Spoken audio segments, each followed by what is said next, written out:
Hello मेरे दोस्तों।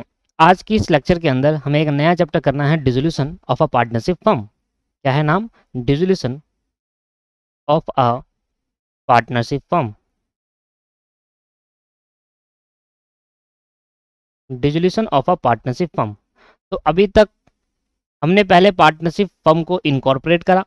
Incorporate करने के बाद हमने उसमें एडमिशन कराया, चेंज इन पीएसआर करा, गुडविल के कैलकुलेशन करा, एडमिशन कराया, रिटायरमेंट हुआ, डेथ भी हो गई पार्टनर की। अब हमें वो अकाउंटिंग ट्रीटमेंट करनी है जब पार्टनरशिप फर्म, जो हमारी फर्म है, वही खत्म हो जाए। डिसोल्यूशन मतलब क्या होता है दोस्तों? खत्म हो जाना, फर्म खत्म हो जाए।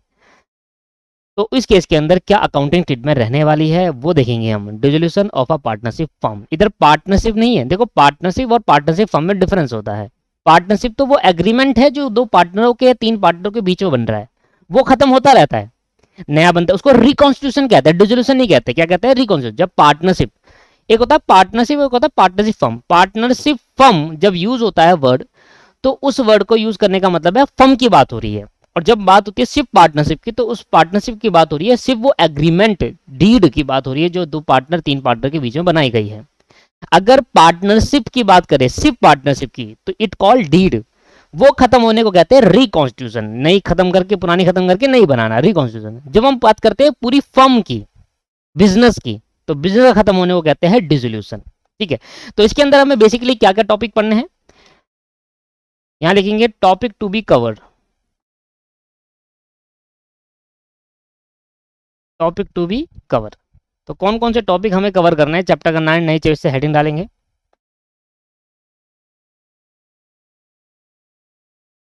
सबसे पहला टॉपिक, मीनिंग,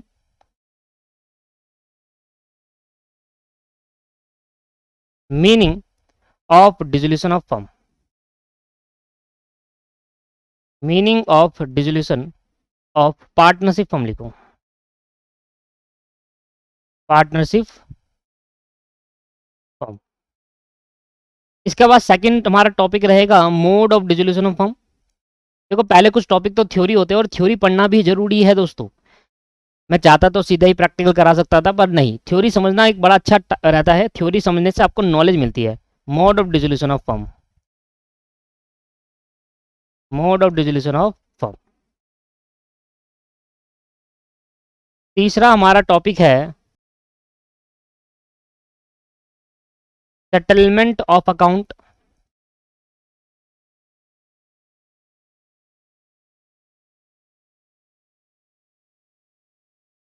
नहीं, पहले लिखो difference between, difference between, difference between dissolution of firm and dissolution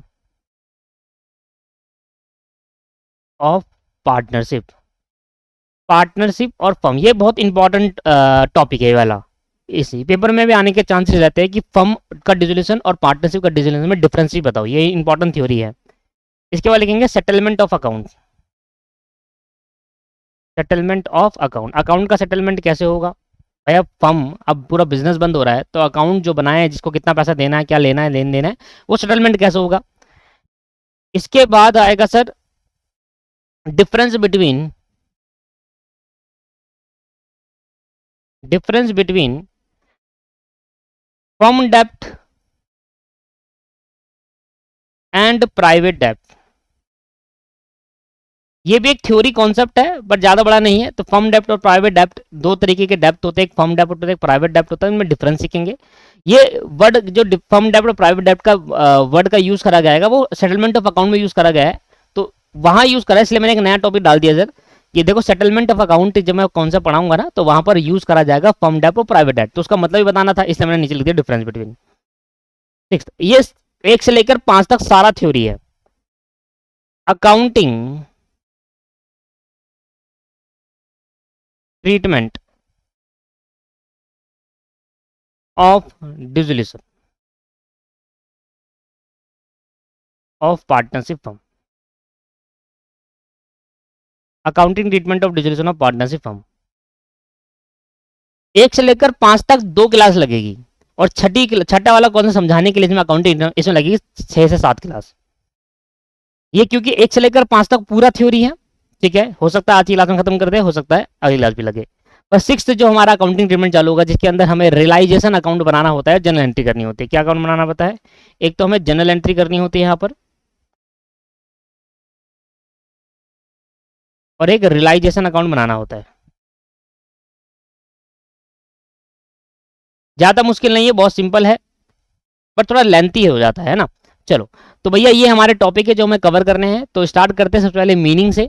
meaning और डिसोल्यूशन ऑफ पार्टनरशिप फर्म। देखो बहुत सारे स्टूडेंट ना ये क्लास देखते नहीं है, वो कहते हैं यार छोड़ना थ्योरी है, बट सर सब सारा ज्ञान इसी में है।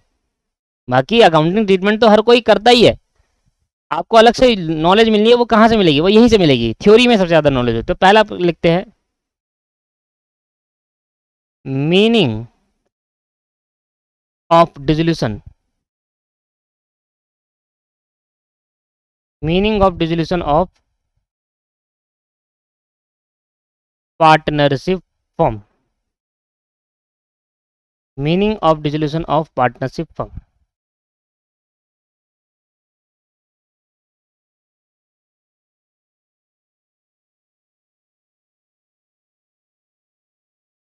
देखेंगे सर, पहला पॉइंट लिखना, dissolution of the firm means,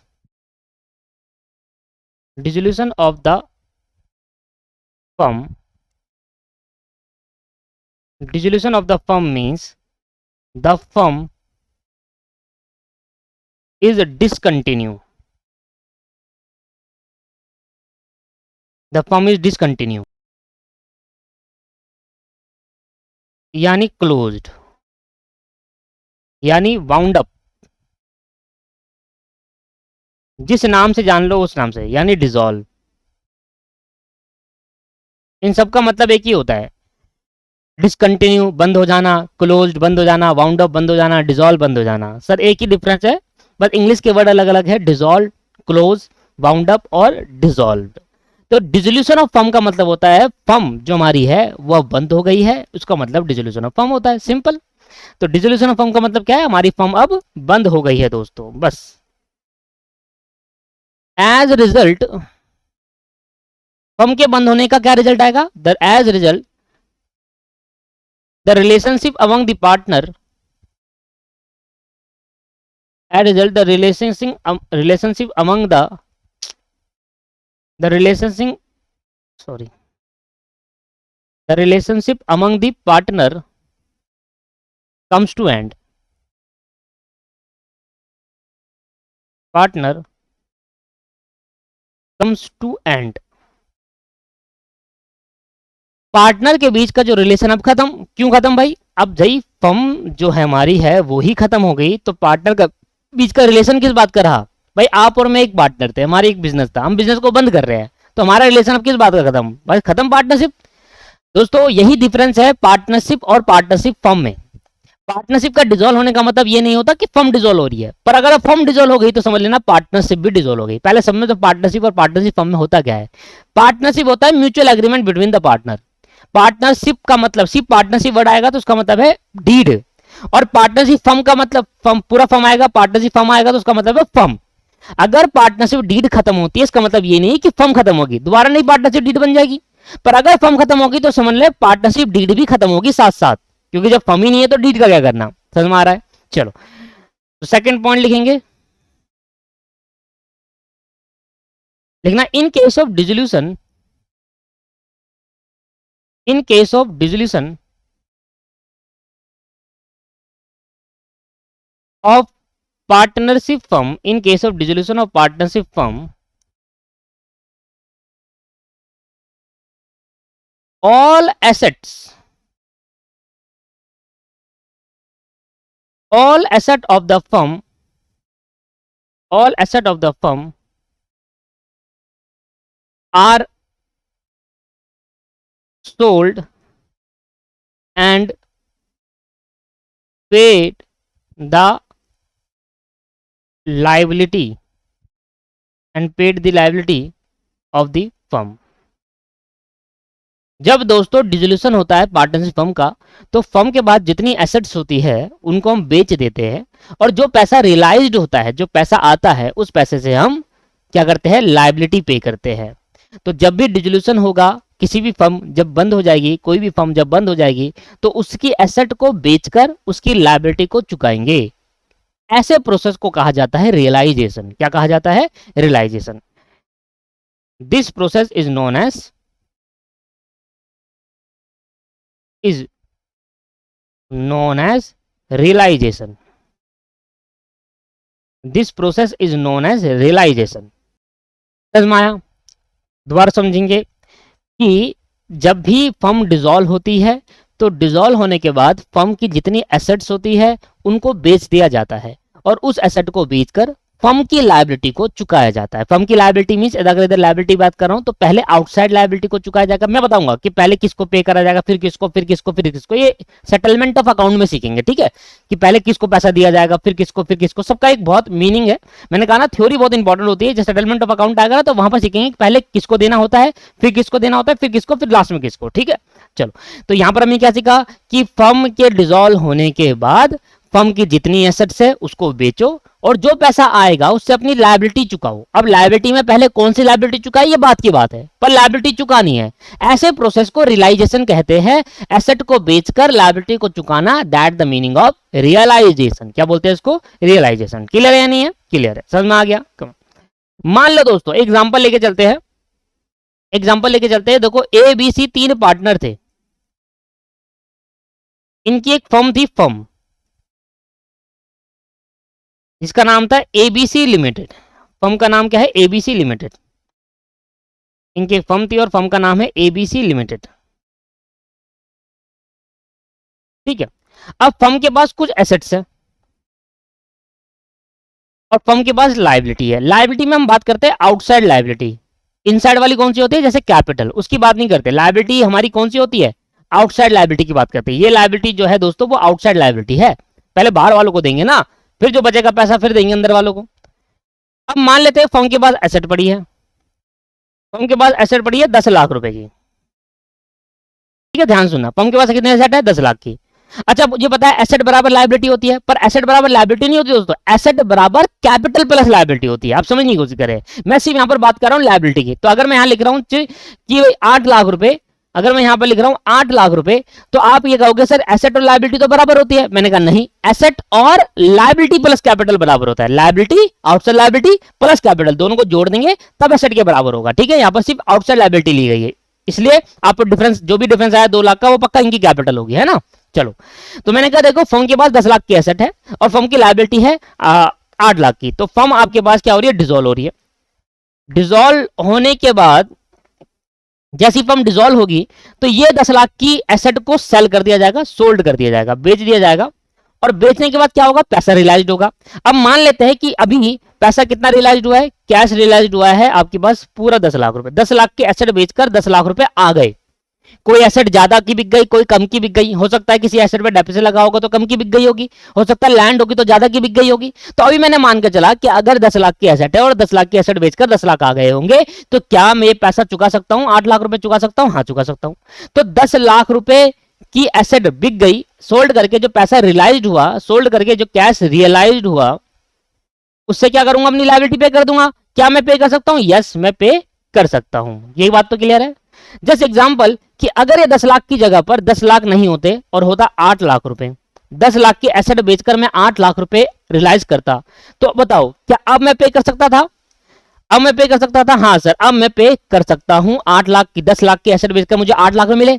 हो सकता है कोई एसेट में डेप्रिसिएशन लगा, जरूरी नहीं है भाई। अगर मेरी इन्वेस्टमेंट अगर 1 लाख की सोच है, जरूरी नहीं है वो 1 लाख की बिके। हो सकता है वो ज्यादा की बिक जाए, हो सकता है वो कम की बिक जाए। तो हो सकता है कि 10 लाख की एसेट में 12 लाख आ जाए, 10 लाख की एसेट में 10 लाख आ जाए, 10 लाख की एसेट में 8 लाख आ जाए। अब अगर 8 लाख की एसेट आ गई, तो 8 लाख की एसेट जब मैं पे करूंगा 8 लाख रुपए, तो क्या मैं पे कर सकता हूं अपनी आउटसाइड लायबिलिटी को? यस, आप पे कर सकते हो। बट सोचो सोचो कि 10 लाख की एसेट बेचकर 7 लाख ही रियलाइज हुआ, तो क्या अब पे हो सकता है? हाँ, पे हो सकता है भाई। जो 7 लाख है वो तो पे कर दो। अब 7 लाख आपने पे कर दिया, 7 लाख पेड। कितना पे करने का, रिमेनिंग कितना बच गया? रिमेनिंग बच गया दोस्तों 1,00,000 रुपए। अब ये 1,00,000 रुपए कहां से पे करा जाएगा, तो बस यही समझाने की कोशिश कर रहा हूं। ये 1,00,000 रुपए प्राइवेट एसेट से पे करा जाएगा पार्टनर की।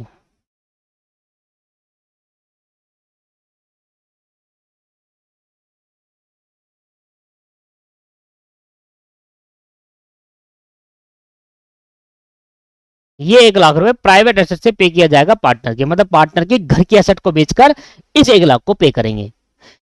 अब कॉन्सेप्ट क्या समझ में आया, कौन सा यही समझ में आया कि अगर एसेट को बेचकर जो पैसा रियलाइज हुआ उससे हम अपनी आउटसाइड लायबिलिटी नहीं पे कर पा रहे, तो जितनी नहीं पे कर पा रहे उतना पैसा पार्टनर की घर की एसेट को बेचकर पे किया जाएगा। क्लियर है नहीं है, समझ में आ रहा है? ठीक है, तो ये कॉन्सेप्ट से एग्जांपल से आपको एक लॉजिक, एक कॉन्सेप्ट समझ में आया कि अगर मेरी फर्म डिसॉल्व होती है और मैं एसेट को बेचकर अपनी आउटसाइड लायबिलिटी चुका रहा हूं, पर एसेट को बेचकर इतना पैसा नहीं आया कि मैं अपनी आउटसाइड लायबिलिटी पूरी चुका पाऊं, तो जितनी चुका दे तो ठीक है, जितनी नहीं चुका पाए उतना आप पार्टनर की घर की एसेट बेचकर चुकाओगे। तीसरा पॉइंट लिखेंगे, देखना, if there is a shortfall, if there is a shortfall, if there is a shortage to pay the outside liability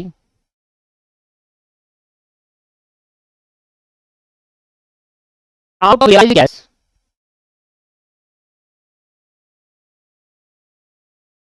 out of realized cash मतलब जो एसेट को बेचकर कैसा है, then shortage amount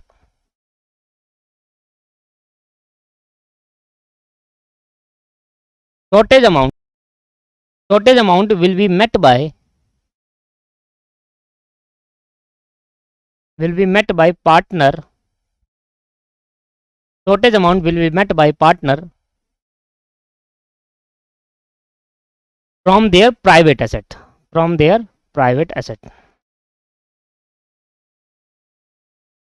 क्या बताया मैंने कि अगर आउटसाइड लायबिलिटी को पे करने में शॉर्टेज हो गई, मैंने जो पैसा रियलाइज करा, जो पैसा एसेट को बेचकर जो पैसा मेरे पे आया, उससे अगर मैं आउटसाइड लायबिलिटी पे कर रहा हूं तो मैं पूरी नहीं पे कर पा रहा, तो जितनी रिमेनिंग बच गई है वो पार्टनर अपनी प्राइवेट एसेट को बेचकर पे करेंगे। कौन सा समझ में आया? That the meaning of dissolution of firm. तो डिसोल्यूशन ऑफ फर्म का मतलब समझ में आया, पहला पॉइंट हमारा क्लियर होगा। मैंने कहा ना छोटे छोटे है बट नॉलेज है यहाँ पर। Sir mode of dissolution of firm, अब किन किन तरीकों से डिसोल्यूशन हो सकता है? Mode of dissolution of firm का मतलब क्या है? Mode of dissolution of firm, mode of dissolution of firm. Sir किन किन तरीकों से डिसोल्यूशन हो सकता है? मोड ऑफ डिसोल्यूशन, किन किन रीजन की वजह से डिसोल्यूशन हो सकता है? तो काफी इंपॉर्टेंट टॉपिक है, पेपर में आने के चांसेस भी रहते हैं इससे। आओ मैं इसमें थ्योरी नहीं लिखवाऊंगा, मैं हेडिंग डालूंगा, उसका एग्जांपल लिखवाऊंगा। तो हेडिंग डालूंगा, पहले एग्जांपल सुनो, ठीक है? तो थ्योरी लिखने सिर्फ आपको समझना है, ठीक है? थ्योरी आप बुक से भी याद कर सकते हो। मोड ऑफ डिसीजन गूगल पे लिख देना, मोड ऑफ डिसीजन आ जाएगा सर, वहां थ्योरी कहीं से भी याद कर सकते हो, पर समझना पहले कि क्या क्या रीजन की वजह से डिसोल्यूशन हो सकता है। सबसे पहले ए, बी और सी तीन पार्टनर है, इनकी एक फर्म है, फर्म का नाम है एबीसी लिमिटेड। अब ये फर्म हो रही है डिसॉल्व, और जो फर्म डिसॉल्व हो रही है ये किस रीजन की वजह से हो रही है? एबीसी एक दिन बैठे तीनों के तीनों, और एबीसी ने कहा कि यार फर्म में बहुत लॉस हो रहा है, क्यों ना ये फर्म बंद कर दी जाए। तो एबीसी तीनों बैठे और म्यूचुअल कंसेंट, एबीसी तीनों बैठे और म्यूचुअल कंसेंट लेकर, म्यूचुअल कंसेंट से मतलब म्यूचुअल कंसेंट बोलो या म्यूचुअल एग्रीमेंट से, म्यूचुअल एग्रीमेंट मतलब मिलकर सारे एग्री हो गए, और सारे एग्री हो गए क्योंकि बहुत लॉस हो रहा था फर्म को, और ये लॉस रिकवर नहीं कर पाएंगे हम आगे जाकर, लॉस ही लॉस होगा, तो क्या फायदा इस बिजनेस को चलाने का। तो तीनों ने मिलकर ये डिसाइड करा क्यों ना फर्म डिसॉल्व कर दी जाए। तो म्यूचुअल, तीनों ने मिलकर डिसाइड करा, is that's called mutual agreement, mutual concern, कि फर्म को डिसॉल्व कर दिया जाए। तो फर्म का एक पहला रीजन ये है कि फर्म डिसॉल्व होती है म्यूचुअल एग्रीमेंट से, फर्म डिसॉल्व होती है दोस्तों म्यूचुअल एग्रीमेंट से। तो म्यूचुअल एग्रीमेंट एक मोड है जिससे फर्म डिसोल्व हो सकती है। म्यूचुअल एग्रीमेंट मतलब भाई मैं और आप पार्टनर है, हमारी फर्म के अंदर बहुत सारे लॉसेज हो रहे हैं, तो हम कह रहे हैं क्या फायदा है ऐसे लॉसेज का, क्या फायदा है ऐसे फर्म का जो उसमें लॉस ही लॉस हो रहा है, तो क्या कोई चलाने का फायदा है? आपने और मैंने डिसाइड करा यार क्यों ना बंद कर दिया है, आप भी कह रहे हो हाँ चलो कर देते हैं बंद, मैं भी कह रहा हूँ कर देते हैं, म्यूचुअल एग्रीमेंट हुआ फर्म बंद। ठीक है सर, क्लियर हो गया, सिंपल था ये तो, कोई लॉजिक इसमें क्या था, नॉर्मल था। बट अगला पॉइंट अच्छा है थोड़ा, सेकंड पॉइंट, बस ये फॉर्मूला लिखते जाओ, ठीक है ना, ये मतलब ये एग्जांपल लिखते जाओ और कुछ नहीं, ये कोई सा पेपर में नहीं आएगा, बस ये आपसे नाम वाम पूछेंगे क्या क्या रीजन है जिसकी वजह से फर्म डिसॉल्व हो सकती है। सेकंड पॉइंट सुनना ध्यान से, तो ए एक्स वाई और जेड तीन पार्टनर है, ध्यान सुनना कहानियों को, कहानी समझ लोगे समझ लेना, कौन सा क्लियर हो गया। एग्जाम्पल वन दे रहा हूं मैं, थोड़ा सा मुझे नीचे लिखना है, एग्जाम्पल वन दूंगा, यहां पर एक लाइन लिखूंगा, ठीक है। मान लो एक्स वाई और जेड तीन पार्टनर है और इनकी एक फर्म है, बताओ फर्म का नाम क्या है, एक्स वाई जेड लिमिटेड, इनकी फर्म है, ठीक है। अब एक्स वाई जेड की एक फर्म है और फर्म का नाम है एक्स वाई जेड लिमिटेड। अब क्या हुआ कि इसमें जो एक्स है और जो वाई है,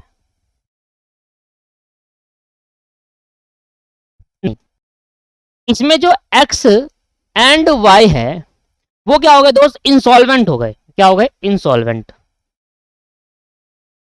इंसॉल्वेंट का मतलब क्या होता है समझिए, नॉट एबल टू पे, नॉट एबल टू पे लाइबिलिटी, नॉट एबल टू पे लाइबिलिटी। जब हम इतने एबल नहीं है कि हम अपनी लाइबिलिटी को पे कर सके तो हम इंसॉल्वेंट हो जाते हैं, और इंसॉल्वेंट कोर्ट डिक्लेयर करता है। कोर्ट कहता है कि ये एक पर्सन है एक्स और वाई, ये पर्सन अपनी लाइबिलिटी नहीं चुका पा रहे, तो अब इनको इंसॉल्वेंट कर दिया जाएगा, अब ये फर्दर बिजनेस में काम भी नहीं कर पाएंगे, कुछ भी नहीं हो पाएगा। सुना ध्यान से, एक्स एंड वाई दो पार्टनर थे वो इंसॉल्वेंट हो गए, इंसॉल्वेंट होने की वजह से क्या हुआ, अब ये अपनी लायबिलिटी पे नहीं कर पा रहे, तो फर्म क्या चलाएंगे, फर्म की लायबिलिटी कैसे पे करेंगे, मान लो फर्म की लायबिलिटी, भाई फर्म अपनी लायबिलिटी पे नहीं कर पा रहा तो प्राइवेट एसेट से लेते हैं, तो ये खुद ही इंसॉल्वेंट है, ये कैसे देंगे। तो कम ने कहा भाई देखो, जज साहब ने कहा सर देखो इस केस के अंदर ना एक्स और वाई, एक्स और वाई जो इंसॉल्वेंट है, एक्स और वाई जो इंसॉल्वेंट है, अब रिमेनिंग पार्टनर कौन बच गया सर, जेड, जेड सॉल्वेंट है। अब जेड सॉल्वेंट तो है, पर एक्स और वाई जो पार्टनर इंसॉल्वेंट है वो बिजनेस नहीं कर सकते क्योंकि वो इंसॉल्वेंट हो गए। इंसॉल्वेंट लोग अब बिजनेस नहीं कर पाते, जो इंसॉल्वेंट होता है वो बिजनेस, पहले तो अपनी लायबिलिटी तो चुका जब फर्म स्टार्ट करियो, ठीक है।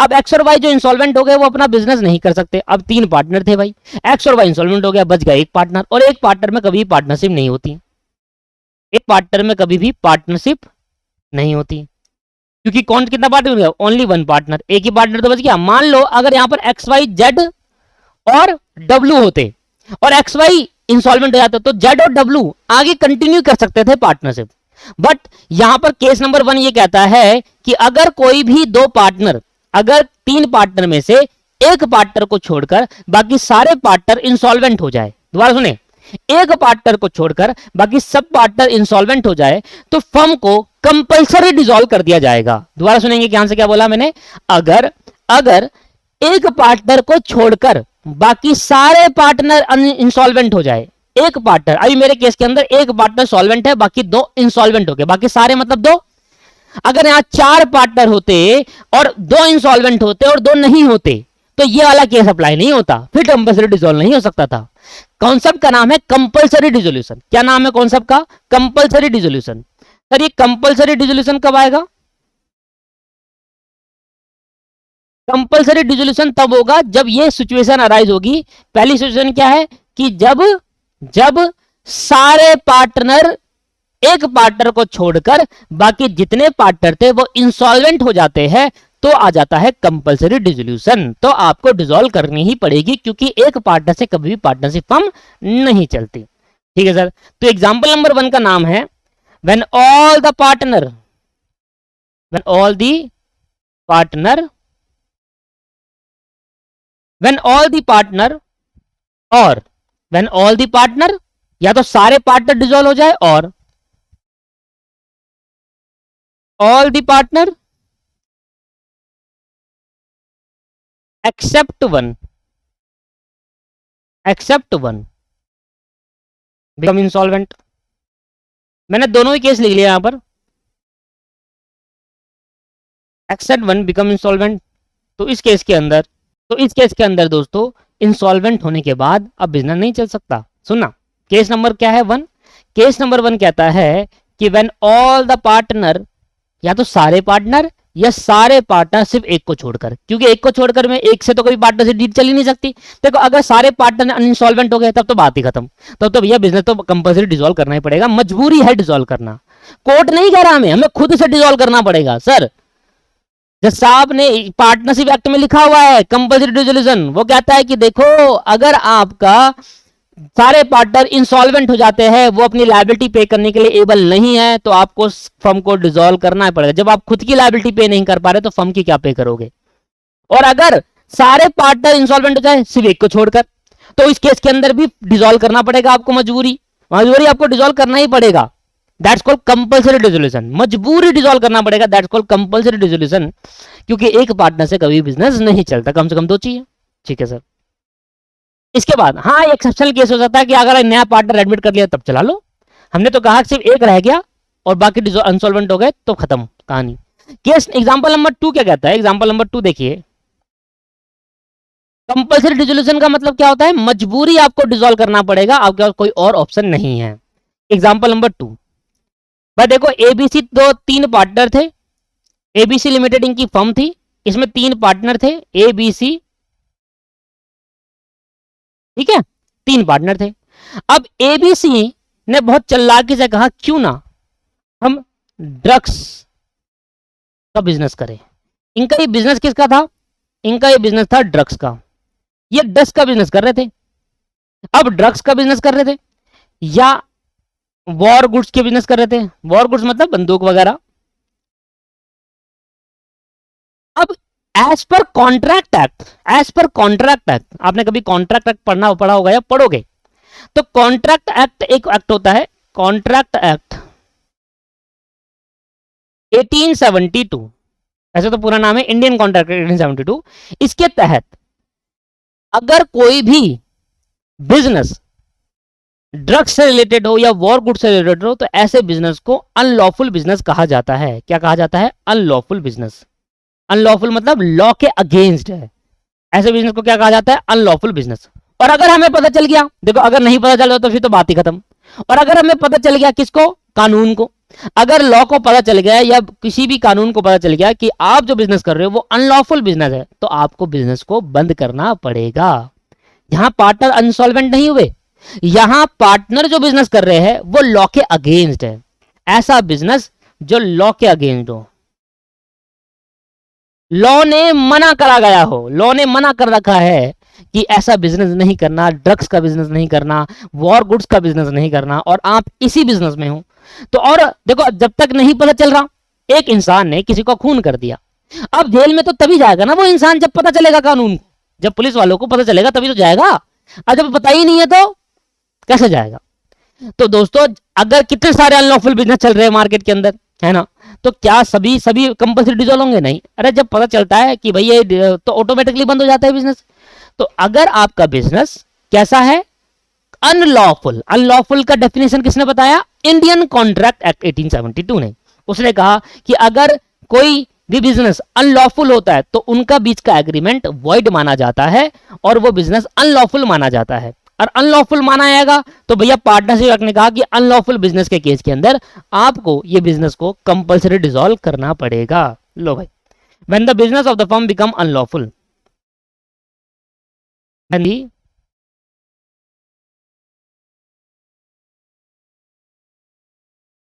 when the business of the firm become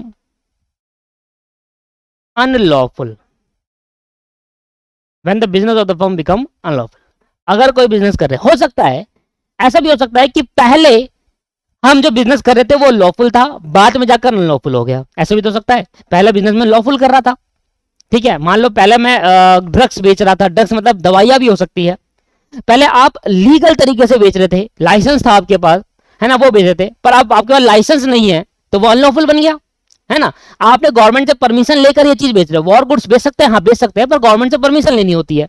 किसको बेच सकते हैं भाई, गवर्नमेंट बताएगी किसको बेच सकते हो, है ना। तो अगर आपने गवर्नमेंट से परमिशन लेकर बेच रहे हो तब तो वो लॉफुल बिजनेस है, फिर अगेंस्ट कहां हुआ। पर कभी कभी आपने भाई लाइसेंस एक्सपायर हो गया, आपने रिन्यू नहीं कराया उसको, फिर आप ऐसी बिजनेस ऐसी बेच रहे हो रोड गुड्स को, बंदूकों को ऐसी बेच रहे हो, तो उस केस के अंदर वो अनलॉफुल बन गया। तो हो सकता है कि पहले से अनलॉफुल हो शुरुआत से ही, हो सकता है कि बाद में जाकर अनलॉफुल हुआ। ठीक है सर, चलो। तो अगर कभी बिजनेस को अनलॉफुल बन जाए तो उस केस के अंदर उसको कंपलसरी डिसॉल्व करना पड़ेगा। कंपलसरी डिसॉल्व का मतलब मजबूरी, आपको करना ही पड़ेगा, आपके पास कोई ऑप्शन नहीं है, आपको अपनी फर्म बंद करनी ही पड़ेगी, ये मजबूरी है और कोई ऑप्शन नहीं है। That's called compulsory dissolution. Clear हुआ, दो केस क्लियर हो गए इसके। ठीक है सर, आगे बढ़ते हैं। तीसरा पॉइंट बताइए, सेकंड पॉइंट था ना, तीसरा पॉइंट। तीसरा पॉइंट, अगर आपकी पार्टनरशिप फर्म एट विल है, एग्जांपल सुनेंगे। इफ, चलो छोड़ो, ऐसे लिखो, पी क्यू आर लिमिटेड है और पी क्यू आर लिमिटेड ये ऐसी पार्टनरशिप है जो पार्टनरशिप एट विल है। Partnership at will, partnership at will का मतलब क्या होता है कि मर्जी से पार्टनरशिप बनाई थी और मर्जी से ही पार्टनरशिप खत्म करी जाएगी। पी अपनी मर्जी से आया था, क्यू अपनी मर्जी से आया था, आर अपनी मर्जी से आया था। तो पी अपनी मर्जी से जा सकता है, क्यू अपनी मर्जी से जा सकता है, आर अपनी मर्जी से जा सकता है। तो अगर आपकी पार्टनरशिप एट विल है, मर्जी से पार्टनरशिप विल बनाई थी और मर्जी से खत्म करेंगे, अगर आपकी पार्टनरशिप एट विल है तो इस केस के अंदर कोई अगर एक पार्टनर भी, मान लो पार्टनर पी है, पार्टनर पी कह रहा है कि भैया मैं अब इस पार्टनरशिप में नहीं रहना चाहता, इस फर्म को डिसॉल्व करो। पार्टनरशिप पी ने कहा कि भाई अब मैं इस फर्म में कंटिन्यू नहीं करना चाहता, फर्म को डिसॉल्व करो, फर्म को डिसॉल्व करो। पी कह रहा है कि फर्म डिसॉल्व होनी चाहिए। तो पी जब ऐसा कहे कि फर्म को डिसॉल्व, इसका इंटेंशन डिसॉल्व करना हो, इंटेंशन क्या हो फर्म का, पी का डिसॉल्व करना कि भाई फर्म को डिसॉल्व करो, मैं नहीं करना चाहता तुम्हारे साथ काम और फर्म को भी चालू नहीं करने दूंगा। क्यों भाई, अपनी फर्म खोलो बाद में, ये तुम्हें मेरी मेहनत भी है। समझ लो, एक दो तीन हम पार्टनर है, तीनों ने मिलकर एक साल काम करा, बहुत गुडविल अराइज करी, बहुत गुडविल रेज करी। एक पार्टनर कह रहा है भाई हमारे बीच में डिस्प्यूट हो गया, एक पार्टनर कह रहा है मैं जा रहा हूं भाई, अब ये फर्म को ही बंद करो। वो चाहेगा नहीं कि फर्म बंद हो, हम क्यों काम करें इसमें। तो ये कह रहा है कि अगर कोई पार्टनर पार्टनरशिप एट विल है, मिलकर जोड़ा था, मिलकर खत्म करेंगे, सॉरी मर्जी से आए थे और मर्जी से जाएंगे। तो पार्टनर पी कह रहा है कि भाई मैं जा रहा हूं, इस फर्म को कंटिन्यू डिसकंटिन्यू कर लो, अगर पी क्यू और आर आपको बिजनेस करना है तो आप अलग खोल लो अपना बिजनेस, ये फर्म बंद कर दो। तो पी का इंटेंशन फर्म को डिसॉल्व करना है, तो पी को नोटिस देना पड़ेगा, प्रायर नोटिस। उसको नोटिस देना पड़ेगा कि भाई अब मैं इस फर्म में कंटिन्यू नहीं करना चाहता, और फर्म को डिसॉल्व करने का आपको एक नोटिस देना पड़ेगा। तो पी को क्या करना पड़ेगा, नोटिस देना पड़ेगा, और नोटिस देगा। अगर पार्टनरशिप एट विल है और कोई भी पार्टनर अगर नोटिस देकर ये कहे कि भाई मैं आगे कंटिन्यू नहीं करूंगा और फर्म को डिसॉल्व करते जाए, तो इस केस के अंदर फर्म डिसॉल्व हो जाती है बाय नोटिस से। फर्म डिसॉल्व कैसे होती है, बाय नोटिस, और ये तभी होगा जब पार्टनरशिप एट विल हो। मर्जी से आए थे, मर्जी से जा रहे हैं, तो पी भी अपनी मर्जी से आया था, पी कह रहा भाई मैं अब कंटिन्यू नहीं करना चाहता, पी जा रहा है, तो पी जाने की वजह से क्यू और आर बच गए, तो पी कह रहा नहीं जी तुम नहीं चलोगे बिजनेस, बंद करो फर्म को, नोटिस देगा वो फर्म बंद हो जाएगी। हाँ, इसके बाद क्यू और आर अपना बिजनेस खोल ले, वो अलग चीज है, पर पी इस बिजनेस के अंदर था तो इस बिजनेस को बंद करके जाएगा वो। ठीक है, कोई कोई अच्छा इंसान होता कहता है चलो मैं जा रहा हूँ भाई, तुम चलाओ कोई दिक्कत नहीं, मुझे प्रॉब्लम नहीं है। किसी किसी को प्रॉब्लम होती है भाई मैं नहीं हूं तो तुम भी नहीं होंगे, बंद करो फर्म को, ऐसा होता है ना। वो डिपेंड करता है कि लोग कैसे हैं, उनका नेचर कैसा है ना। फोर्थ पॉइंट, नोटिस देकर भी फर्म डिसॉल्व किया जा सकता है, तो by notice in case of partnership will. ठीक है सर। अब एक अच्छा पॉइंट है, on happening of an event, on happening of an event, on happening of an event.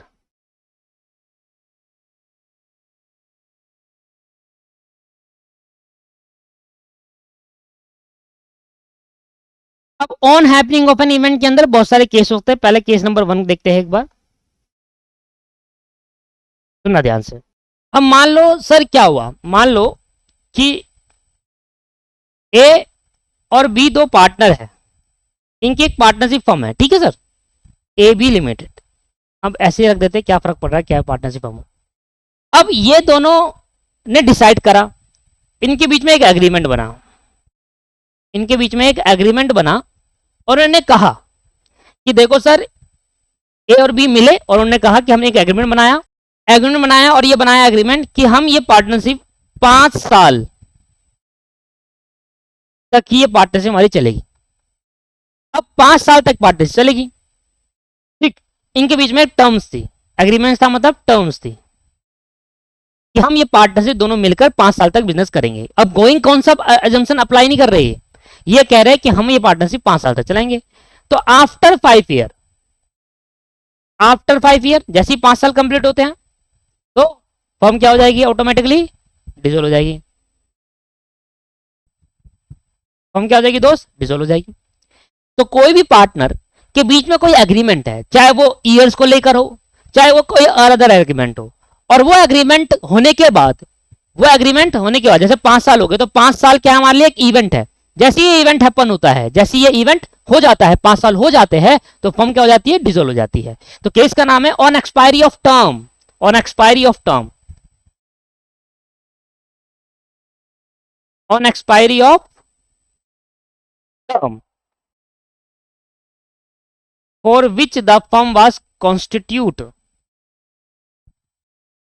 for which the firm was constitute for which the firm was constitute on expiry of term for which the firm was constitute। Firm का जब बनाया गया था तो उसमें पहले से ही agreement लिख दिया था एग्रीमेंट में कि हम ये फर्म 5 साल तक ही चलाएंगे। जैसे ही वो 5 साल कंप्लीट हो जाएंगे हम फर्म को डिसॉल्व कर देंगे। क्लियर है नहीं है? जैसे ही वो टर्म्स एक्सपायर हो जाएगा, फर्म बनाई ही इसलिए गई थी एक टर्म के बेसिस पर, जैसी टर्म एक्सपायर फर्म खत्म, डिसॉल्व हो जाएगी। क्लियर हो गया केस नंबर 1। इसमें केस नंबर 2 क्या कहता है? केस नंबर 2 कहता है कि भैया एक पार्टनर था पी और क्यू, ये एक दो पार्टनर है, इनकी एक फर्म है पी क्यू लिमिटेड। एक पार्टनर था ए और बी, इनकी एक फर्म है ए बी लिमिटेड। दो अलग अलग पार्टनरशिप फर्म है, ठीक है, दो अलग अलग पार्टनरशिप फर्म है। अब इन्होंने कहा एक हाईवे प्रोजेक्ट आया, गवर्नमेंट की तरफ से हाईवे प्रोजेक्ट आया, एक रोड बनाने का, हाईवे बनाने का एक प्रोजेक्ट आया गवर्नमेंट की तरफ से, ठीक है। अब अगर गवर्नमेंट इनको देगी तो ये इतने एबल नहीं है कि इस प्रोजेक्ट को कंप्लीट कर पाए, या अकेला इसको देंगे, तो गवर्नमेंट ने कहा तुम दोनों मिलकर इस प्रोजेक्ट को बनाइए। तो पीक्यू लिमिटेड और एबी लिमिटेड दोनों आपस में मिले, पीक्यू लिमिटेड और एबी लिमिटेड दोनों आपस में मिले सिर्फ ये प्रोजेक्ट को बनाने के लिए। दो फर्म आपस में मिलती है एक पर्टिकुलर टास्क को पूरा करने के लिए, दो फर्म आपस में मिलती है एक पर्टिकुलर टास्क को पूरा करने के लिए, इसको हम कहते हैं जॉइंट वेंचर। क्या कहते हैं इसको हम? Joint venture. आपने पहले नाम सुना होगा, नहीं सुना तो कोई बात नहीं। पी क्यू और ए भी दो आपस में एक फर्म है, दो अलग अलग फर्म है। एक हाईवे प्रोजेक्ट आया गवर्नमेंट की तरफ से, गवर्नमेंट ने कहा दोनों मिलकर बनाइए, तो पी क्यू लिमिटेड और ए बी लिमिटेड दोनों आपस में मिली, ज्वाइन हुई फॉर अ पर्टिकुलर टास्क, एक टास्क को कंप्लीट करने के लिए, दैट्स कॉल्ड जॉइंट वेंचर। और जैसे ही दोस्तों ये जॉइंट वेंचर बनाया गया, एक नई फर्म डेवलप करी गई, तीनों ने इस फर्म का नाम कुछ भी रख सकते हैं, जैसे कि मैंने लिख दिया P Q A B limited, तीनों पार्टनर का दोनों का आ गया, तो एक फर्म डेवलप करी गई नहीं, और सिर्फ वो फर्म बनाई गई एक पर्टिकुलर टास्क को पूरा करने के लिए। और जैसे ही ये टास्क दोस्तों कंप्लीट हो जाएगा, ये टास्क हमारे लिए एक इवेंट हो गया, हाईवे बनाना एक इवेंट हो गया, और जैसे ये इवेंट हैपन हो जाएगा, जैसे ये इवेंट कंप्लीट हो जाएगा, तो दोस्तों ये जो वेंचर है, ये नहीं ए बी लिमिटेड और बी क्यू नहीं, ये जो नई बनाई थी जॉइंट वेंचर, ये दोस्तों डिसॉल्व हो जाएगी। क्या हो जाएगी? डिसॉल्व हो जाएगी। समझ में आया नहीं आया? तो अब ये दो कंपनी आपस में मिलकर, क्या कहते हैं इसको, जब दो कंपनी आपस में मिलकर एक पर्टिकुलर काम को कंप्लीट करने के लिए मिलती है, दो कंपनी आपस में मिलती है, ज्वाइन होती है किसी एक टास्क को पूरा करने के लिए, तो उसको कहा जाता है जॉइंट वेंचर। दो वेंचर आपस में जुड़े, जॉइंट वेंचर। और जब वो टास्क कंप्लीट हो जाएगा तो ये जॉइंट वेंचर क्या हो जाएगा? डिसॉल्व हो जाएगा, टास्क खत्म, वेंचर खत्म, पीक्यू अपने घर और ए बी अपने घर, वो अपनी पार्टनर से चलाएंगे अलग, वो अपनी पार्टनर से चलाएंगे, ये दोनों नहीं खत्म होगी, ये खत्म होगी जो नहीं बनाई थी। क्लियर है नहीं है? क्या लिखते हैं? ऑन कंप्लीशन ऑफ वेंचर, इसका नाम है on completion of venture, on completion of venture, on completion of venture के खत्म होने के बाद, एक वेंचर, वेंचर मतलब एक टास्क के पूरे होने के बाद खत्म हो जाएगी पार्टनरशिप डीड और पार्टनरशिप फर्म। ये होगी नई पार्टनर, ये खत्म होगी सर, ये नहीं, ये तो इनकी अलग थी। ठीक है जी, केस नंबर 2 समझ में आया। केस नंबर 3,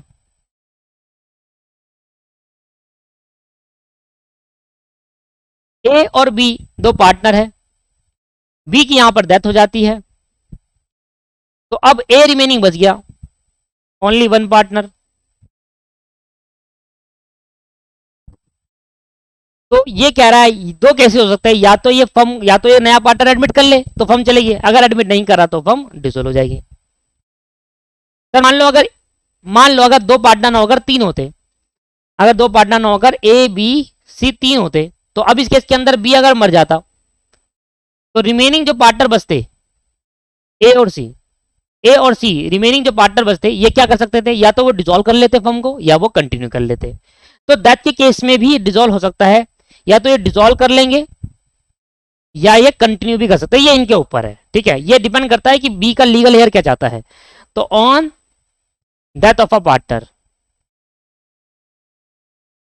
ठीक है, एक केस और आ सकता है, पहला ये हो गया, दूसरा ये हो गया। पहला केस ये है कि ए और बी तो पार्टनर है, बी मर गया, एक अकेला बच गया, डिसॉल्व करो फर्म को, ये कंपलसरी डिसोल्यूशन में भी आ सकता था। दूसरा केस है कि तीन पार्टनर थे, बी डिसॉल्व हो गए, बी मर गया, अब ए और सी पे बी ए और सी को है कि वो फर्म को आगे कंटिन्यू करना चाहते हैं, डिसॉल्व करना चाहते हैं। तीसरा तीसरा ए बी सी डी चार पार्टनर थे, एक दिन ये ट्रिप पे गए, एक कार में जा रहे थे बेचारे, कार का एक्सीडेंट हो गया और सारे मर गए, ऑल दैट। तो अब क्या, फर्म खत्म, जब पार्टनर ही नहीं रहे तो फर्म खत्म, समझ में आ गया। एक ये हो सकता है केस, तो तीन केसेस यहां पर हो सकते हैं। इसमें सबसे महत्वपूर्ण केस ये है, ये तो कंपल्सरी डिसोल्यूशन में आ गया, इसमें तो मर्जी हो गई, इसमें तो आपको डिसॉल्व करना ही पड़ेगा, जब सारे पार्टनर मर गए तो डिसॉल्व। ठीक है, on death of a partner, एक पार्टनर या ऑल पार्टनर हो, ऑन डेथ ऑफ अ, ये ए पार्टनर हो या ऑल पार्टनर हो। ठीक है जी, तो on death of a partner of all partner, clear है जी। केस नंबर 3 ये रहा। और केस नंबर 4 में ये है कि इंसॉल्वेंट हो जाएगा, तो इंसॉल्वेंट का केस मैं ऊपर ऑलरेडी बता चुका आपको। ठीक है सर, तो यहां पर दोस्तों ये वाला केस खत्म हो गया, लास्ट बचा है, देखते हैं लास्ट कौन सा नंबर केस है। समझ में आ रहा है, मोड समझ में आया आपको? हाँ जी सर, क्लियर। फोर्थ है ना, फिफ्थ आ जाओ, फिफ्थ। ये थोड़ा अच्छा केस है, डिसोल्यूशन बाय कोर्ट। अब कोर्ट ऑर्डर देगा कि इस फर्म को डिसॉल्व कर देना चाहिए, डिसोल्यूशन बाय कोर्ट। एक होता है कंपल्सरी डिसोल्यूशन, उस केस के अंदर आपको कोर्ट ऑर्डर नहीं देता, वो आपको डिसॉल्व करनी ही पड़ेगी। कोर्ट के पास जाओ मत, कोर्ट के पास जाओ ना तो पिटोगे खामगा। जज साहब के पास जाओगे, जज साहब ने ऑलरेडी लिख रखा है पार्टनर डीड में, भैया ये केस में कंपल्सरी डिसॉल्व कर लेना, मेरे पे आने की जरूरत नहीं है। पर कुछ ऐसे केस होते हैं जहां पर जज साहब के पास जाने की जरूरत है, तो जज साहब ऑर्डर देते हैं कि हाँ डिसॉल्व हो जानी चाहिए जी, क्लियर है नहीं है। अब वो कौन सा केस है, तो मैं यहाँ पर लाइन से लिखता हूँ। पहला केस, इसमें एग्जाम्पल देने की जरूरत नहीं है। पहला केस ये हुआ कि अगर कोई पर्सन अनसाउंड माइंड हो जाए, a person become unsound mind, a person become unsound mind. अगर कोई पर्सन अनसाउंड माइंड हो जाए मतलब पागल हो जाए, या ठीक है, तो अगर कोई पर्सन अनसाउंड माइंड हो जाता है मतलब पागल हो जाता है, वो डिसीजन नहीं ले पाएगा अब अपने आप से, तो उस केस के अंदर फर्म को डिसॉल्व कर देगी कोर्ट। कोर्ट के पास एक ऑप्शन है कि वो चाहे तो फर्म डिसॉल्व कर दे, वो चाहे तो फर्म को कंटिन्यू रखे, वो फर्म कोर्ट के पास है। कोर्ट चाहे, मैं हम तो कह रहे हैं एक ऑप्शन है कोर्ट के पास कि कोर्ट अगर चाहे तो फर्म को कंटिन्यू रख दे। भाई चार पार्टनर थे, एक अनसाउंड माइंड हो गया, तीन चलाओ, कोर्ट ने कहा, तो कोर्ट जैसे कहेगा वैसे। कोर्ट ये भी कह सकता है कि एक पार्टनर अनसाउंड माइंड हो गया, बंद कर दो फर्म को। तो अभी मैं वो सिखा रहा हूं कि कोर्ट ने ऑर्डर दे सकता है कि अगर कोई पार्टनर अनसाउंड माइंड हो जाए तो वो पार्टनरशिप बंद कर दे, ऐसा ऑर्डर आ सकता है कोर्ट के थ्रू। अनसाउंड माइंड मतलब कि वो अपना डिसीजन ले नहीं सकता, पागल हो जाते हैं लोग, तो वो उस केस के अंदर। दूसरा, a person is not capable, a person is not capable to perform his duty, a person is not capable to perform his duties. एक पर्सन इतना कैपेबल नहीं है कि वो अपनी ड्यूटी को परफॉर्म कर पाए, तो इस केस के अंदर फर्म डिसॉल्व कर दी जाती है। जैसे कि 3 पार्टनर है, एक पार्टनर बेचारे का एक्सीडेंट हुआ, उसके हाथ पैर दोनों कट गए, अब कैसे काम करेगा भाई वो? ठीक है, तो जब काम, चलो हाथ कट गए तो अब कैसे काम करेगा? चलो पैर नहीं कटते, पैर कट जाते तो हाथ से कर सकता था, हाथ दोनों कट गए, किसी वजह से एक्सीडेंट हुआ और हाथ कट गए दोनों के, तो अब वो कैसे काम करेगा? अब वो अपनी ड्यूटी को परफॉर्म नहीं कर पाएंगे। अगर कोई पर्सन अपनी ड्यूटी को परफॉर्म करने के लिए कैपेबल नहीं हो पा रहा, तो ऐसे केस के अंदर दोस्तों फर्म को डिसॉल्व करने का ऑर्डर दे सकती है कोर्ट, दे सकती है, हर बार देगी ऐसा नहीं है, वो डिपेंड करता है कोर्ट पर। तीसरा पॉइंट समझ में आ रहा है नहीं आ रहा? कौन कौन सा इंपॉर्टेंट पॉइंट है? एक तो पर्सन अगर अनसाउंड माइंड हो जाए वो, और नॉट कैपेबल है अपनी ड्यूटी को परफॉर्म करने के लिए वो। तीसरा पॉइंट आगे लिखेंगे sir, a person is found guilty, a person is found guilty of misconduct, a person is found guilty of misconduct which is likely to be adverse, which is likely to adversely affect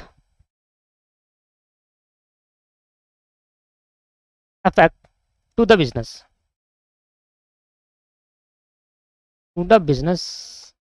बोलो या firm बोलो, बात है कि मतलब ना, सबसे पहले गिल्टी मतलब गिल्टी अपनी गलती मान लेना, दैट्स कॉल्ड गिल्टी। क्या होता है गिल्टी का मतलब? अपनी गलती मान लेना, इसको बोलते हैं गिल्टी फाउंड करना। भाई मान लो मैं एक पार्टनर हूं, मैंने कुछ ऐसा काम किया, ऐसा एक्शन लिया, ऐसा कुछ काम किया फर्म के अंदर जिससे फर्म को एडवर्स इफेक्ट पड़ा। एडवर्स मतलब क्या होता है? नेगेटिव। एडवर्स मतलब क्या होता है दोस्त? नेगेटिव। मैंने कोई ऐसा काम किया, किसी पार्टनर ने कोई ऐसा काम किया जिससे फर्म को नेगेटिव इफेक्ट पड़ा, फर्म के ऊपर बहुत गलत इफेक्ट पड़ गया, तो ऐसे, और वो पर्सन जिसने काम किया था वो उसके लिए गिल्टी भी कर रहा है। गिल्टी मतलब वो मान भी रहा है कि मैंने गलती कर दी, भाई मैं गलत करा, मैंने ऐसा कर दिया, मैंने कर दिया। जैसे कि क्या, मान लेते हैं, एग्जांपल लेते हैं कि 3 पार्टनर थे, तीनों पार्टनर को फर्म का टैक्स पे करना था गवर्नमेंट को। ठीक है, मान लेते हैं फर्म का टैक्स पे करना था 10 लाख रुपए गवर्नमेंट को। 3 पार्टनर, उन्होंने प्रॉफिट कमाया, उस प्रॉफिट पे फर्म को टैक्स पे करना था गवर्नमेंट को। तो ए बी सी 3 पार्टनर, तो ए और बी ने कहा कि सी को 10 लाख रुपए दिया और कहा जाओ डिपार्टमेंट, जाओ इनकम टैक्स डिपार्टमेंट, वहां पर टैक्स का पेमेंट कर दो। ठीक है, चलो कैश में कर दिया। ठीक है, अब उसने क्या करा, वो टैक्स का पेमेंट ना करके उससे जुआ खेल लिया और हार गया बेचारा और भाग गया, और उसको पकड़ लिया गया। तो अब उसको जज साहब के पास ले गए, जज साहब से बोला भैया क्यों नहीं टैक्स का पैसा पे करा? तो वो पहले मना करने लगा कि सर मेरे पे पैसे दिए ही नहीं इन्होंने, ये वगैरह। फिर बाद में ये प्रूफ हो गया, उसने अपनी गलती मान ली कि भैया हाँ सर इन दोनों ने मुझे पैसा दिया था, सी ने अपनी गलती मानी कि ए और बी ने पैसा दिया था और मैंने उससे ऐसे ऐसे काम करके गलत काम करा और टैक्स का पैसा नहीं दिया, इससे फर्म को इफेक्ट पड़ेगा। ऑब्वियस सी बात है, इनकम डिपार्टमेंट नोटिस भेज देगा, पेनल्टी लगा देगा। तो ऐसे केस के अंदर किसी पर्सन ने कोई ऐसा काम किया जिससे फर्म को गलत इफेक्ट पड़ा, फर्म के ऊपर एडवर्स नेगेटिव इफेक्ट पड़ा, और वो पर्सन जिसने वो गलत काम किया था वो अपनी गलती मान भी रहा है। अगर गलती नहीं मान रहा तो कोर्ट में प्रूफ होगा ही नहीं। अगर वो गलती मानेगा तभी तो कोर्ट ऑर्डर देगा, जब गलती मानेगा तब तक केस चलता रहेगा। अगर उसने गलती मान ली तो इस केस के अंदर डिसोल्यूशन ऑफ करने का ऑर्डर दे सकता है कोर्ट। दे भी सकता है, नहीं भी दे सकता भैया, यहां तो मैं कह रहा हूं दे सकता है, ये ऑप्शन है कोर्ट के पास। क्लियर है सर? ठीक है सर, समझ में आया ना केस? 4th पॉइंट सुनो, partnership agreement is breached by partner या पार्टनर्स। 3 पार्टनर थे एक बिजनेस के अंदर, सुनना ध्यान से, एक बिजनेस के अंदर 3 पार्टनर थे। 2 पार्टनर ने मिलकर उस बिजनेस के बीच में जो एग्रीमेंट बना था, तीनों पार्टनर के बीच में जो एग्रीमेंट बना उसको तोड़ दिया, ब्रीच कर दिया, मतलब तोड़ना, इसका मतलब तोड़ना। एग्रीमेंट को तोड़ने को क्या कहते हैं? Breach of an agreement. Agreement को तोड़ने को क्या कहते हैं? Breach of agreement. तो अगर पार्टनर के बीच में जो एग्रीमेंट बना था, जो म्यूचुअल एग्रीमेंट बना था, उसमें से किसी पार्टनर ने या किसी पार्टनर्स ने, एक पार्टनर या पार्टनर्स, देखो एक पार्टनर या पार्टनर्स, ने अगर उस एग्रीमेंट को तोड़ता है तो फर्म चाहे तो कोर्ट चाहे तो उस फर्म को डिसॉल्व करवा सकता है। तो अगर कोई पार्टनर या पार्टनर के बीच में होने वाले एग्रीमेंट को ब्रीच करते हैं, तोड़ते हैं, तो अगर वो केस कोर्ट में जाता है तो कोर्ट के पास एक ऑप्शन है कि उस फर्म को डिसॉल्व करवा सकता है। इस केस कोर्ट के पास पावर है। समझ में आया सर? पांचवा पॉइंट, कोर्ट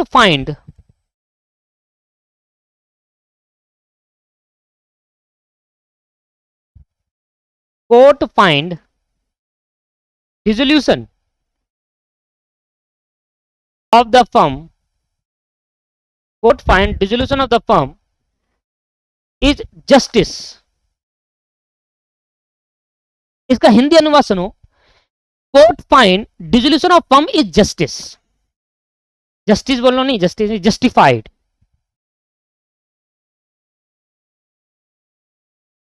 मतलब भाई देखो, पार्टनर के बीच में डिस्प्यूट हुए, सारे पार्टनर पहुंचे भाई कोर्ट में जज साहब के पास, उनकी लड़ाई झगड़ा चल रहा है, ये वगैरह चल रहा है, कोई अपनी गलती मानने को राजी नहीं हो रहा, भाई मेरी गलती नहीं है, ये नहीं है, जज साहब का टाइम वेस्ट हो रहा है। जज साहब को लग रहा है अब डिसोल्यूशन करने के अलावा कोई और रास्ता दिख ही नहीं रहा जज साहब को। जज साहब को ये दिख रहा है कि यार अब डिसोल्यूशन करना ही एक लास्ट ऑप्शन बचा हुआ है, और कोई रास्ता है नहीं, ये सब आपस में नहीं हो रहे, मतलब ये तो आपस में रहना नहीं चाहते, फर्म एक साथ बिजनेस नहीं करना चाहते, लास्ट ऑप्शन यही है कि इनको डिसॉल्व कर दिया जाए फर्म को और उनको अलग कर दिया जाए। ये लास्ट ऑप्शन जस्टिफाई यही है कि डिसॉल्व कर दिया जाए। तो अगर कोर्ट को ये लगे कि और कोई ऑप्शन, डिसोल्यूशन एक लास्ट ऑप्शन रहता है कोर्ट के पास, ऐसा नहीं कि हर केस में डिसोल्व कर दिया, लास्ट ऑप्शन है। जब कोई आपके ऑप्शन ना बचे कि यार अब ये पार्टनर मानने को तैयार नहीं है, बहुत डिस्प्यूट अराइज हो रहा है, लंबा जा रहा है केस ये वगैरह, कोई सोल्यूशन नहीं फाइंड हो रहा, तो ऐसे केस के अंदर लास्ट ऑप्शन ये है कि डिसॉल्व कर दो, और वही जस्टिफाई आंसर होता है कोर्ट। तो court find dissolution of firm is justify. Court को लगता है कि यार डिसोल्यूशन करना ही अब जस्टिफाई है, ठीक है, और कुछ नहीं बचा तो डिसोल्यूशन कर देगा कोर्ट। क्लियर है या नहीं है? समझ में आया? ठीक है, 5 पॉइंट बहुत है सर। तो अगर कोई पर्सन अनसाउंड माइंड है तो कोर्ट के पास ऑप्शन है वो डिसॉल्व कर सकता है, हर बार करेगा ऐसा नहीं। नॉट कैपेबल है तब, गिल्टी फाउंड कर रहा है, एडवर्स इफेक्ट जा रहा है बिजनेस के अंदर तब, एग्रीमेंट को ब्रीच कर दिया तब, और अगर कोर्ट को लगता है और कोई ऑप्शन नहीं, डिसॉल्व करना ही जस्टिफाई आंसर रहेगा तो वो कर देगा।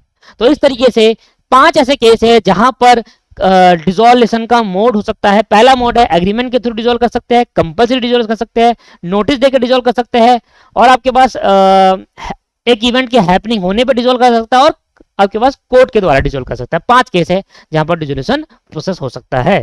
क्लियर है सर? ये नहीं है? क्लियर है। तो मैंने आपको 2 केस करवा दिए दोस्तों, पहला करवा दिया और मैंने दूसरा करवा दिया। ये पहला जो दूसरा है ना, ये काफी इंपॉर्टेंट थ्योरी है, पेपर में आने के चांसेस काफी रहते हैं इससे। एक ये बड़ी इंपॉर्टेंट थ्योरी है, इससे भी पेपर में आने के चांस कैसे रहते हैं।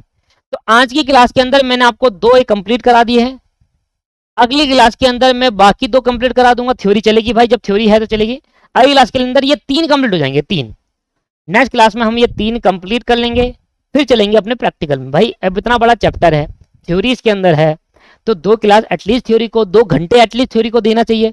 हाँ, 2 घंटे इकट्ठा नहीं देंगे। आज की क्लास में हमने ये कर लिया, नेक्स्ट क्लास में हम थ्योरी, देखो मेरी क्लास भाई बहुत ज्यादा जा सकती है, क्लास मेरी बहुत ज्यादा जा सकती है, पर मैं डिटेल में कराता हूँ, मुझे पता है, ठीक है। और थ्योरी भी इतनी इक्वली इंपॉर्टेंट रहती है जितना प्रैक्टिकल रहता है। बस ये 2 एकली क्लास और तो भाई अच्छे से पढ़ तो लोगे ना, ये तो रहेगा 2 क्लास ही तो देखनी है, अगले से पढ़ लोगे भाई 5वीं तक, बस 6th में प्रैक्टिकल चालू हो जाएगा, जनरल एंट्री कराऊंगा सीधा सीधा। ठीक है सर, 2 क्लास तो 2 एटलीस्ट थ्योरी को, तो आज की क्लास थ्योरी को हो गई, अच्छे से सीखा पहला और दूसरा केस, दूसरा पॉइंट, तीसरा चौथा डिफरेंस बिटवीन सीखेंगे डिसोल्यूशन ऑफ फर्म पार्टनरशिप में और सेटलमेंट ऑफ अकाउंट देखते किस तरीके से होता है, पहले किसको पेमेंट होनी चाहिए, किसको क्या बाद में होनी चाहिए, फिर प्राइवेट डेब्ट और फर्म डेब्ट में डिफरेंस देखेंगे क्या होता है। ये 3 थ्योरी अगली क्लास में करते हैं, उसके बाद हम 6th वाले पॉइंट को, जो 6th वाला पॉइंट है उसके बाद जनरल एंट्री चालू हो गई, फिर तो अकाउंटिंग ट्रीटमेंट चालू हो गई, फिर तो फिर थ्योरी में देखना ही नहीं है। क्लियर है? तो नेक्स्ट क्लास में मिलते हैं दोस्तों, और नेक्स्ट क्लास के अंदर हम बाकी 3, 4 और 5th वाला कॉन्सेप्ट भी खत्म कर देंगे। Thank you very much, bye bye.